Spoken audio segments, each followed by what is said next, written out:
It's Sunday, January 22nd at 1:36 in the afternoon, and the dogs and I have come over to Menzel Centennial Provincial Nature Reserve, just north of the town of Napanee. And we don't come here too often anymore, as it's a little bit of a drive, but we used to live very close to here, within 10 minutes. And I was heavily involved in helping set up this protected area back in the early 90s. And I have a fondness for it in my heart, obviously. So it's nice to come here and we'll see it in the winter landscape. It's basically just a single trail that leads from the road back to Mud Lake and then back again, and it's about a mile long. Quite a nice place in the spring and summer when the flowers are all out, and quite a diversity of plants and animals here.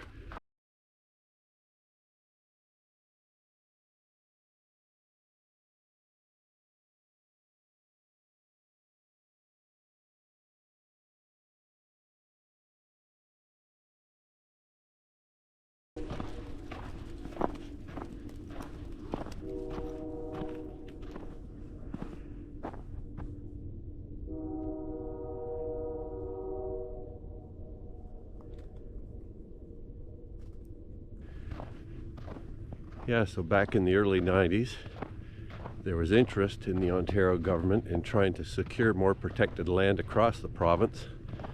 And this was one of the sites that was picked to try and work at. So they had a large donor who was interested in donating funds to start the protection, and they initially acquired, I think it was an 800-acre block. And since then it's been expanding to over, I think, 14 or 1500 acres now, and it encircles Mud Lake and contains some surrounding landscape, a lot of wetland habitat, as well as some cedar upland, red cedar upland, savanna type habitats and fen habitats. When I first started working here, it's hard to believe, looking at it now with these red cedars up in the 5 to 8 meter range. These were all tiny little trees in a field here. That's what this habitat here was. And now they've grown into a red cedar forest, basically. So that was back in 93, which of course was 30 years ago.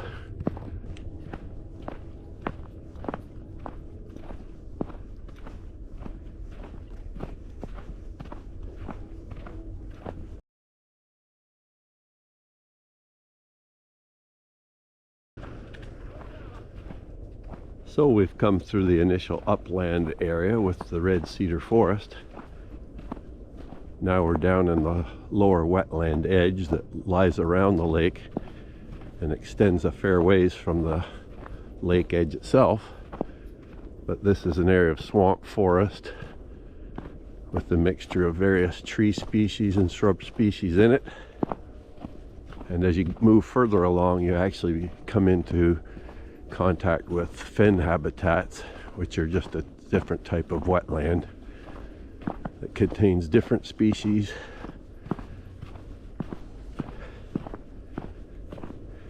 It's going through a white cedar forest edge here.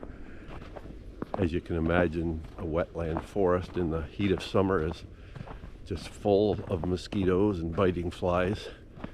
And I have some very strong memories of spending days up here just being attacked. When I first started coming here in the early 90s, this was a mere track that some past landowner had made, I guess.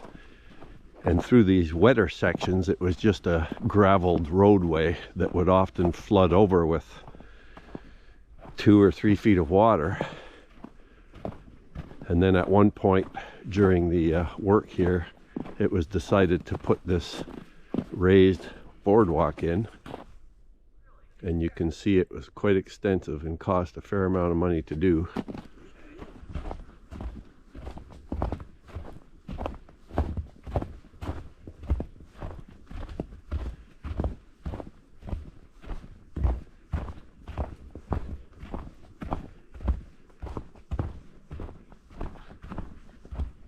Yeah, so this lowland section here is dominated by cedar and larch or tamarack as the tree species.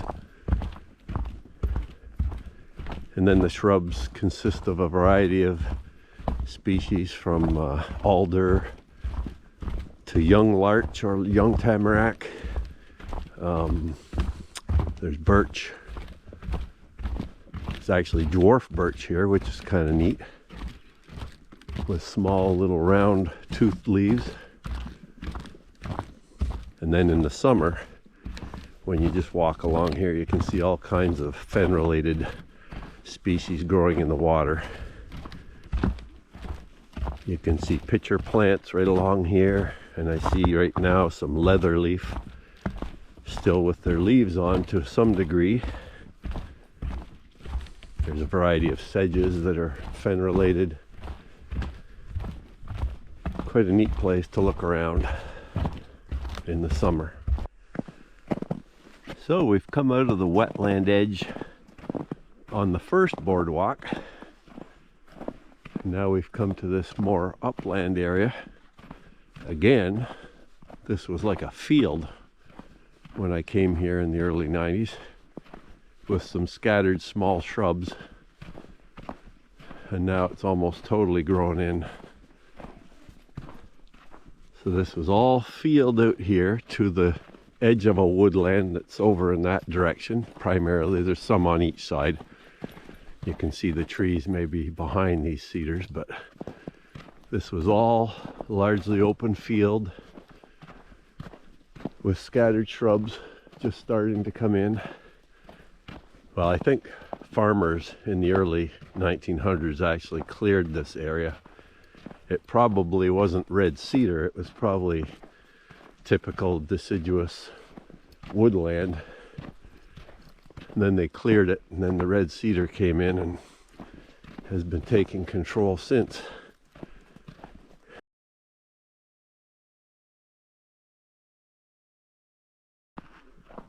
Yeah, so just off to the right here, there was an old gravel pit, which I assume was the source of the gravel that was used to make this road.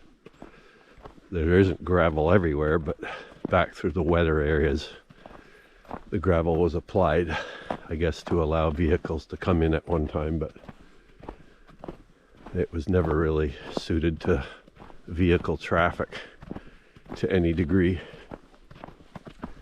In my early years here, it was quite mucky walking through those wet areas. And as I said, it would flood to 1.5 feet, 2 feet deep sometimes if it was a wet year. So even with normal boots, you couldn't really get through without soaking yourself. We're just coming up to the second boardwalk here, which traverses a smaller width of fen habitat. This is actually more open fen with various ericaceous shrubs, and then the tamarack mixed in throughout. This is quite a nice area in the summer to look for orchids growing in here.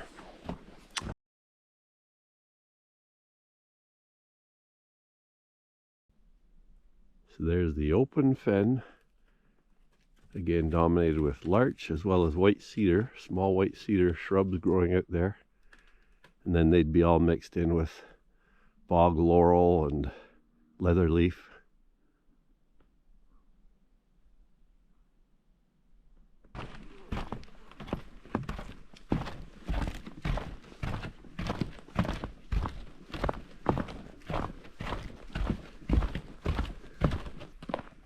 It's 0 degrees with no wind today here, so it's quite pleasant walking without gloves even. And it looks like the trail is blocked with a fallen tree here. We'll have to get around this balsam here. There's a lot of snap trees in here. They must have had quite a windstorm, I guess. Maybe that storm that we got late last summer. But there's a lot of snap trees out here. I can see a lot of people have been sawing them off the trail. Wow. Lots of deadfall. And here we are at Mud Lake.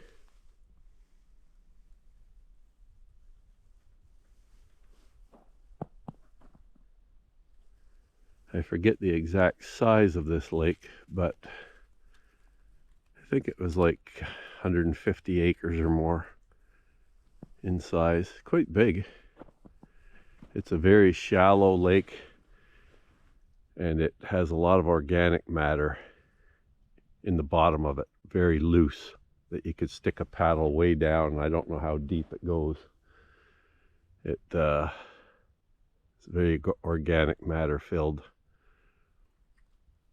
I think it's thought that that organic matter goes down very deeply, and then the whole thing is situated within a limestone basin.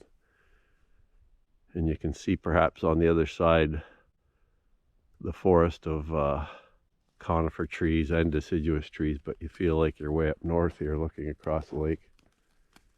And dead quiet too. Just walking along the edge of the lake here. I'm not going to go out very far because I'm not 100% sure how safe it is. It's probably safe, but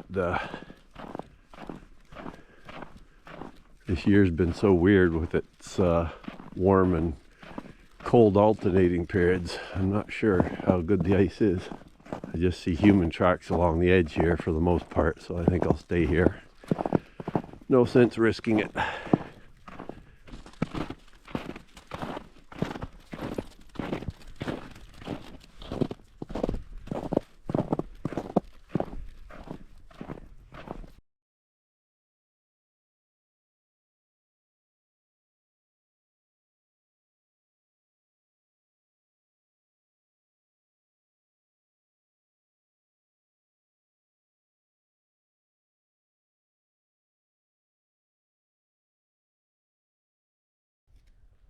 We're expecting snow to start at any time, really.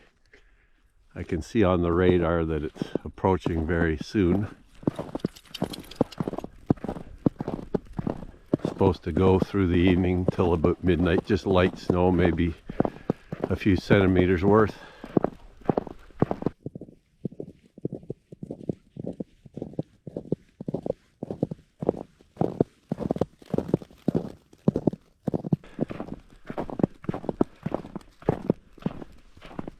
Hard to believe I'm just 10 minutes from Highway 401. Zoe's getting scared out here. She doesn't like it for some reason. She wants to keep going back. Don't you, Zoe?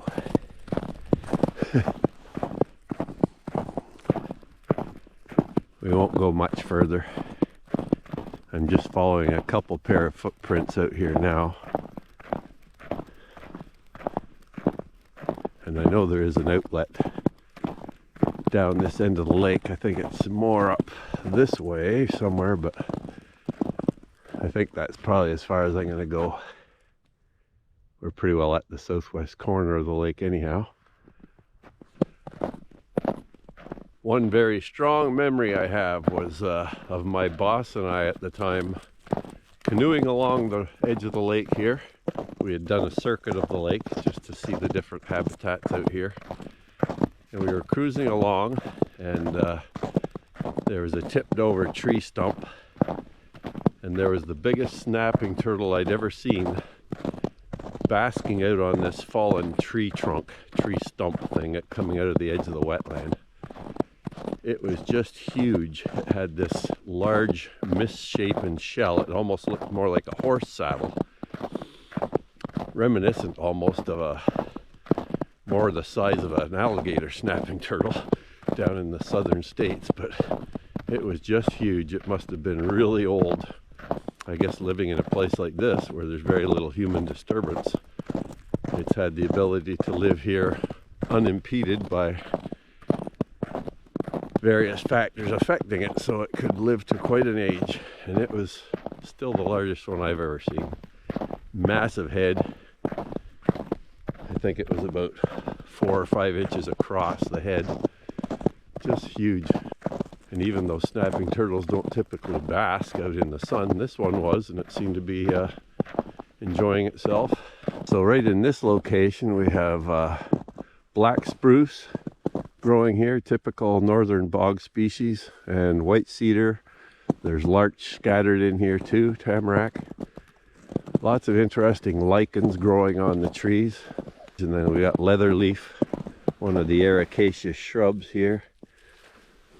The purpose of my work here back in the early 90s was to do an inventory of the site. So I actually worked here for several summers on and off, just walking and going through the various habitats that the site has to offer and describing the species that I found.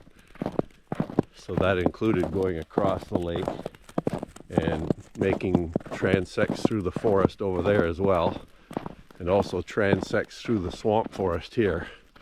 It was very difficult walking. You'd go a few feet and then you'd fall into a wet hole that might be 2 or 3 feet deep or more, and then you'd have to keep plowing through. So I took compass bearings and just basically walked straight as best I could for a certain number of meters until I was getting to the point where I wanted to get to.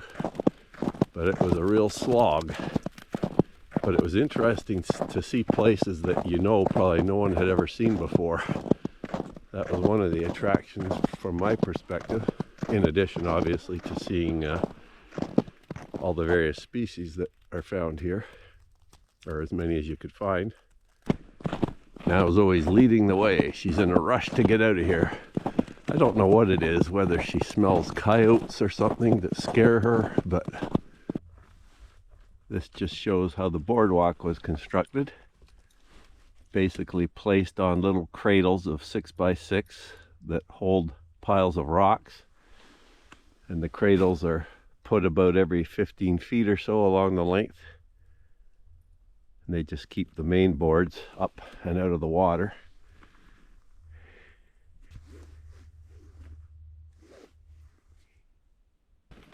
Well, as I suspected, very little obvious bird life here today. I think all I've had are a few chickadees and a raven so far.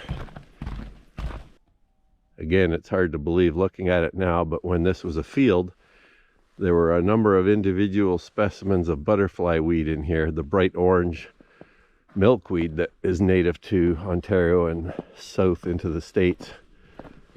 It was a real beautiful plant. There was a number of them growing in here, blooming in the full day sun. And now, I don't know if you came back to search for them, whether they'd still be here growing in the shade of all these red cedars or not. They might still be barely hanging on, but certainly not as good a habitat as it used to be for them. You can see the irony with this flowering fields sign that was written a number of years ago when there were still actually some fields here. How it looks now with the red cedar forest having taken over. Well, the light snow has begun now. I suspect it'll be getting heavier as the afternoon wears on into the evening. With this little storm system coming through, the first of several this week. There's another one predicted to come on Wednesday and Thursday that's going to bring much more snow, probably, best what I can tell right now, maybe 15 to 20 centimeters or so.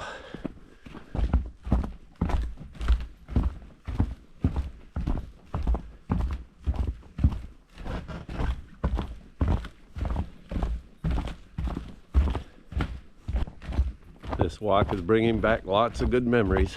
When we used to live close to this site, we would come up here quite often with our dogs and our son when he was very small. We'd come up here and we'd even have him out on the lake in the frozen ice of winter. When we were skating, we'd tow him around in a little toboggan type thing, and just a lot of memories with our old dogs that we used to have. Sort of a half lifetime of memories coming back walking through here. So it's always nice to return to those spots that evoke such memories.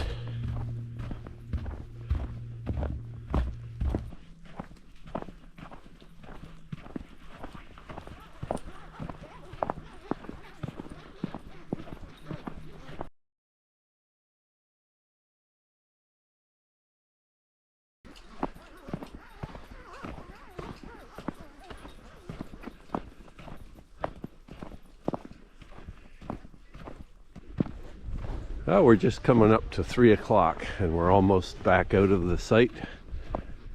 Almost back to the road where we parked. And I guess we'll head home from here. The snow is increasing, so as I'll get back and probably get home about 4. It's been a nice little outing. It's obviously nicer to come here when it's warm and you can see a lot more plants and wildlife, but this has its own special beauty in the loneliness and dull colors of winter. At least that's what I try to tell myself. I'm here enjoying the loneliness and dull colors of winter. And I could be down in Costa Rica right now. 90 degrees and palm trees and lizards running all over the place. Birds everywhere calling, toucans. And I'm here in this godforsaken climate. What is wrong with me anyhow? We weren't meant to live here. We were meant to be down there eating fruits all day. Anyhow, hope you've enjoyed this walk at Menzel Centennial Provincial Nature Reserve, north of Napanee, Ontario.